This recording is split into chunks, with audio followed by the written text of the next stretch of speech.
A surge of migrants crossed the U.S.-Mexico border yesterday to enter the country before the Trump-era Title 42 expired.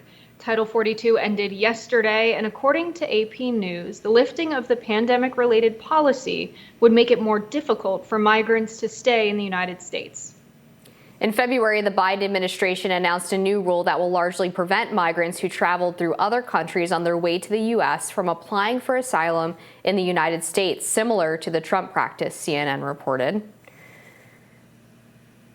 So far, Jessica, we haven't seen a major flood of migrants crossing the border. And as mentioned, I think it's because as we revert to Title VIII immigration policies, there's a steeper penalty if migrants are found illegally crossing into the U.S. within 5 years after a deportation. What do you make of the expiry of Title 42 and what's next in terms of how our immigration system is working?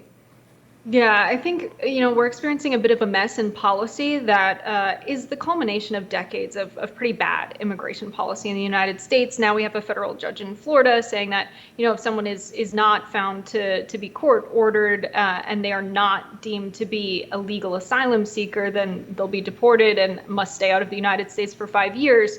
There's some bad reporting saying that under the Biden administration, there's only been the deportation of Mexican nationals, which is just not the case. In May alone, 4,000 Haitian migrants have been deported.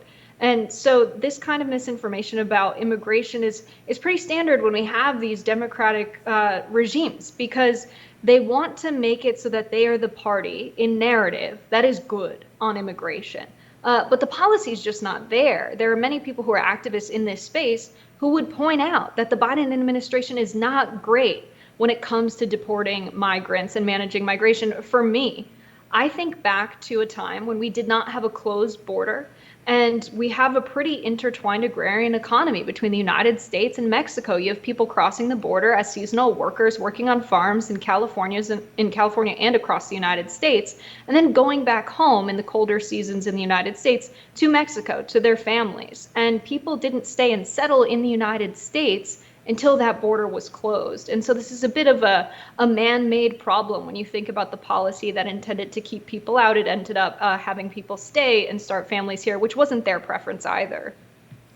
Yeah, I'm not sure if the Haitian migrants were deported or subject to expedited removal under Title 42, because those are two legally distinct things. If you're removed under Title 42, you don't have that 5-year moratorium on when you can return to the United States, which is why over the past couple of years we've seen a lot of repeat offenders in terms of illegal migrants attempting to cross the border, because you can try to get through border security as many times as you want without fear of being thrown in jail or subject to some kind of civil penalty. Now, I think the Biden administration has implemented this safe third country policy, which was started under the Trump administration, but I understand it's not as strict as it was before. So under Trump, if you did not claim asylum when passing through a safe third country, then you were completely ineligible once you reached the United States. But the Biden policy does have a bit of a loophole. So rather than deeming these people ineligible, it actually gives them the ability to rebut that assumption, so they can still present documentation in court proving that their lives are in some kind of danger or some other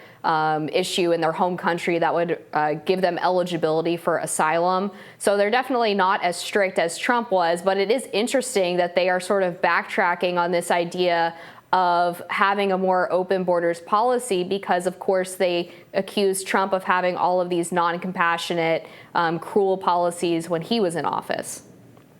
Right, yeah. The Customs and Border Protection data, when they report on these numbers of the Haitian migrants, they say expelled or deported, not giving precise figures of either.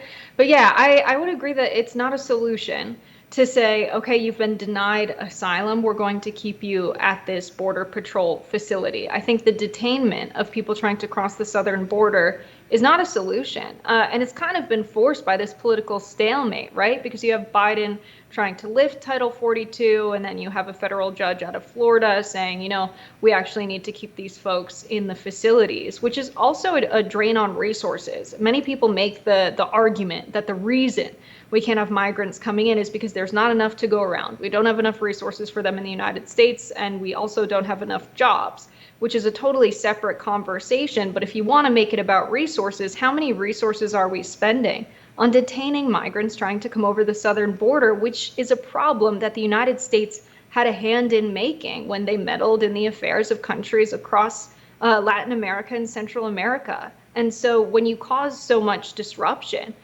cooing leaders, causing wars that last beyond our period of intervention there, you're going to have people that might want to leave the country and might want to come to the United States. And so to what degree do we see this as our responsibility?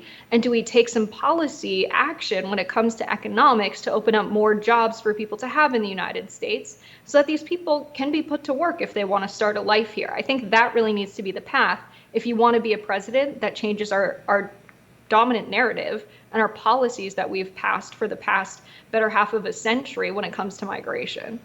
Unfortunately, I just think it's hugely disruptive and not good for national unity or national security to have a catch and release policy where individuals can claim asylum without having to provide any evidence. They get released into the United States. They wait for a court date for 2-3 years, and the vast majority of them end up not even showing up, and they basically disappear into the country with no tracking whatsoever from our border authorities. This is why I was a huge fan of the Remain in Mexico policy under Trump, because they were not in our detention facilities or overwhelming our detention facilities, but also were not being able to use asylum as basically a loophole or take advantage of that system in order to gain illegal entry into the U.S. without having to ever prove that they were eligible for asylum in the first place.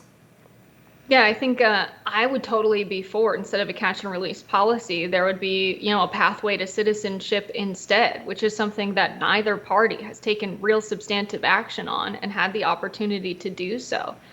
When it comes to asylum seeking, is it really difficult to prove that you qualify for asylum when you're leaving a war-torn region? Yeah, I think that's difficult. And to be really real about how the policy is written and how it sounds good is not always how it's going to be implemented. It's going to have to be messy, but we're going to need to figure out a pathway to citizenship and a way to integrate these folks into our economy because, like you said, I don't think catch and release is a good response either. I don't think keeping folks detained at the border is a response either. And I don't think trying to keep folks out is going to work either if that's what people want to do. And that's not a policy I would support. Yeah, I think it's a shame that the Biden administration didn't keep in place this agreement that Trump had negotiated with Mexico, where they would help secure the southern border and basically take some responsibility for the fact that many of these Central and South American migrants were in fact coming through Mexico in order to get to the United States. And the fact that the Biden administration just threw that negotiation out led the Mexican president to basically laugh in their face when they sent Vice President Kamala Harris down there to try to start a new negotiation. It was like, okay, well, why did we have to start from zero when we had this policy that seemed to be working in place? I mean, under the Trump administration, his record high level of migrants came in May of, I believe, 2019 or 2018, and the record was about 120,000, I believe. And they got those numbers down to 50 or 60,000 in terms of apprehensions on the southern border in just a matter of months by instituting some of these policies. It was about a 60% decrease. And now under Biden, you see that the record high monthly numbers are in the 200,000s. And just over the past week, there's been about 10 to 20,000 per day in anticipation of Title 42 expiring. So this is clearly an unsustainable system. We don't have enough resources in either immigration courts, in the detention facilities, or in Border Patrol agents going down there to try to stop these people from crossing illegally to handle this issue. So clearly something policy-wise has to change, but there's not, as you said, an appetite in Congress to do that. Yeah, absolutely. We'll be back with more Rising right after this.